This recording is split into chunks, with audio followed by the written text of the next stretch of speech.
on YouTube. Got it. Mr. Good. Chairman, I'm sorry to be late, but the First Lady of the United States sends her love. I don't see any red lipstick on your forehead. Oh, we thought it was your first lady, Mayor. We were giving you lots of grace for taking out your own wife. So All right, ladies and gentlemen, I'm gonna call to order the meeting of the Real Estate Committee on this the 25th day of October.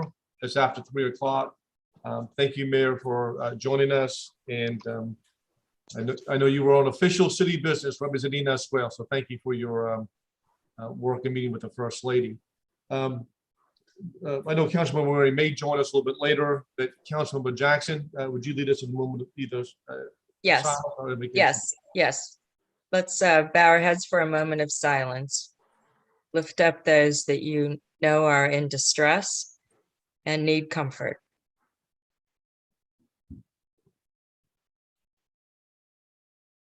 Amen. Amen. I'll entertain a motion to approve. I'll move for approval. A second. Mayor? Second. Yeah, thank you. All those in favor say aye. Aye. Aye. Any opposed? Ayes have it. Item B is being deferred. We understand that we have to wait for the old exchange building. Mr. Chair, you commission. skipped A. I know that. I'm just Oh, I'm telling sorry. everybody in advance that we're not going to take that B. It's going to be deferred. So the only items for our consideration are items A and then 3 annexations. And so Julia, do you want to lead us in the discussion for item A regarding this resolution? Sure, real quickly. So this group, the Washington Light Infantry and the Sumter Guards, reached out to the city. They wanted some proposed amendments to the current memorandum of understanding between them and the city.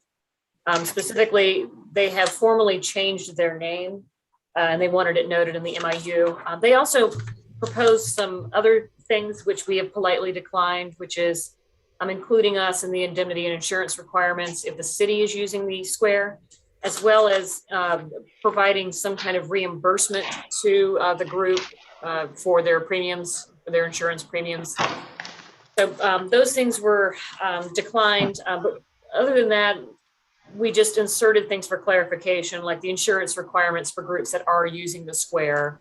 And anyone who wants to use the square also has to agree to the rules and regulations, which they want to be included as an appendix to the special events permit application. So once we get what you're seeing right here is what legal has agreed to from the city's perspective. We believe that the group is in agreement with these terms, but we've worded it in a way that once we get sign off on both sides to these particular changes that you're seeing, we'll go ahead and have the mayor execute upon approval of council. I'll entertain a motion to approve item A. Move to approve. I'll second. Okay, any further discussion? I just have a question, a couple of questions. So if they agree to the way that the document is written now, then we won't have to see this again, right? Then the mayor will sign. That is correct. Okay. Can I just ask, you actually highlighted it in yellow. So on line 63 through 66, is that paragraph entirely new or just the part that you underlined? So it's the "and will respond appropriately" is the new language? Correct. And will respond appropriately is the new language they inserted. Okay, and upon request, is that too vague for us to act on, or who's supposed to be the requester? Is it always assumed to be the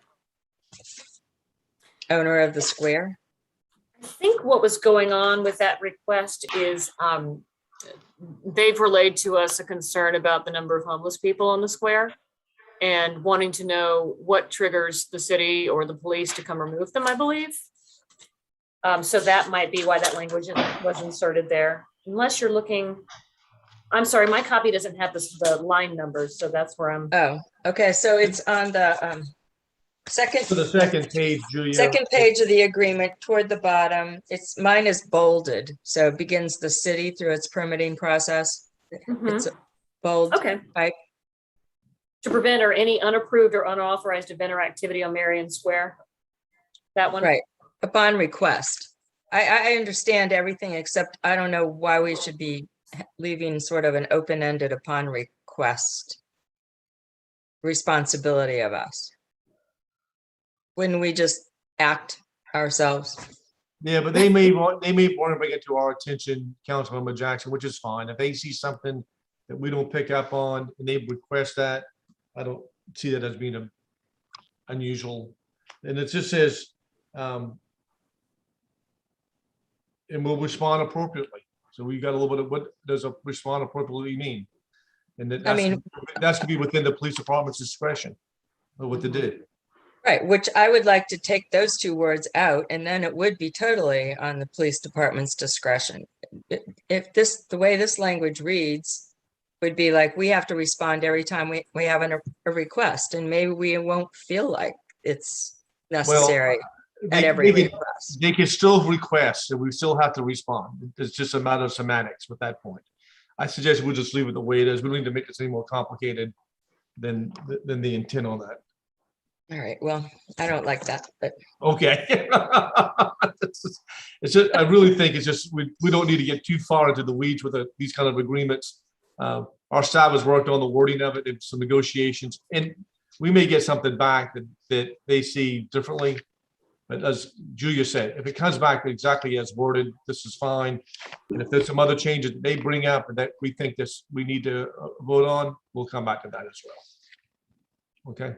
And Julia knows that's a bargaining chip. If they start complaining about something, she's going to use that as a bargaining chip and take that out. Right, Julia? I'm always happy to have bargaining chips. All right. All right. Any further discussion on item A? All those in favor say aye. I Any opposed? The ayes have it. We have 3 annexations. And Mr. Morgan, if you're still with us, we got 1830 Savannah Highway in District 7. 2155 Walpoo Drive, which is District 11. And then we've got Maybank Highway, 9 acres, and that's in District number 5. So Christopher, can you go through all 3 of those for us? Sure. Thank you, Mr. Chairman. So 1830 Savannah Highway is a office building at the corner there. That's almost across the street from the new fire station. 2155 Walpoo Drive is a single family residence in Riverland Terrace. And then the 3030, 3026, and 3036 Maybank Highway is a 9-acre tract that they are interested in doing residential development on. The 3 acres to the northern side of it is wetland and would not be developed, and it would just be the 6 acres towards Maybank Highway. It's in an area that is recommended for, a little bit denser development because it's a little bit higher. And it would come into the city. They would also put 10% of those units would be affordable units. That's good. The commitment they're making to the city. That's good to know. I'd entertain a motion to approve item C, I, double I, and triple I. I'd like to move for I and double I, and then do triple I by itself, if you don't mind. It's that much different. That's fine. So a second. Second. All those in favor of approving the annexation, recommending the approval of the annexation of 1830 Savannah Highway and 2155 Walpoo Drive, signify by saying aye. Aye. Aye. All right. Any opposed? The ayes have it. All right, Councilmember Jackson, you had a question about item number 3A. No, I'll move for approval. I just wanted to have it as a separate vote on our agenda. So I move for approval of I, or C, triple I. All right, is there a second? Second. I do have a question or so. Yes, ma'am, go ahead. Thanks. I appreciate, well, first of all, I think we should all celebrate. This is the first time we've had an annexation that uses the city plan as one of our guidance criteria. So that's something very exciting. Mm-hmm. And so on the city plan, this is called Neighborhood Edge Historic African American Settlement Area. So I thought that deserved maybe a little additional explanation from our planners. What does that mean that we should take into consideration as we're being asked? Right now, it's just an annexation. It's not a change to the zoning, correct? Correct. You do have on your regular council agenda tomorrow night a first read on this zoning here, and then it would go to Planning Commission, and it would also come back to you all next month for a public hearing for the zoning as well. But the the historic African-American settlement area is correct. On Johns Island, we took as much info as we could from the community about potential areas. We are not aware on this particular property of settlement area or families or anything like that, but we will delve into that a little bit more as this is examined for the Planning Commission review. But it is a location that the density matches the recommended density in the new comprehensive plan. So thank you. And on that basis that we're going to have more opportunity to, hear more about this overall build out plan based on the zoning that we'll be processing through the ordinance and the public hearing process. I mean, I'm done with my questions. I'm happy to take a vote by the real estate committee. Thank you. Any further questions or comments? Thank you, Mr. Morgan, for that update. Yes, All sir. those in favor of approving the annexation of the 9 acres on Johns Island off of Maybank Highway signify by saying aye. Aye. Any opposed? Ayes have it.